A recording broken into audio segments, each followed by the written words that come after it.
যাদের সার্ভাইকালের ব্যথা রয়েছে বা স্টিফনেস চলে আসছে, টাইট ভাব চলে আসছে, যে ঘাড় গোড়াতে খুব অসুবিধা হচ্ছে, তারা নিজেদের ট্রিটমেন্ট নিজেরাই করবেন। কিভাবে করবেন দেখুন। সবার প্রথমে একটা হাত পিছন দিকে দেবেন। যে সাইডে আপনার টাইট ভাব চলে আসছে, স্টিফনেস এসছে, সেই সাইডে কি করবেন, এইভাবে মাথায় হাত দিয়ে তার বিপরীত দিকে এইভাবে ঝুঁকিয়ে দেবেন। ঝুঁকিয়ে দিয়ে 10 গুনবেন, 10 গুনে হোল্ড করবেন এবং 10 বার করে রিপিট করবেন। যদি তার বিপরীত দিকে হয়ে থাকে, বিপরীত দিকেও একই রকম ভাবে করে নেবেন।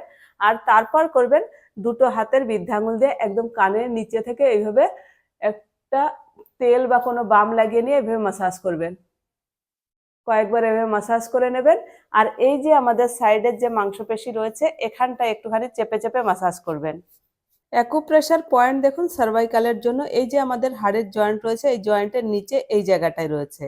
এখানটায় এইভাবে প্রেসার করবেন, ছেড়ে দেবেন, প্রেসার করবেন, ছেড়ে দেবেন। এইভাবে 1 মিনিট করে দু হাতেই করে নেবেন।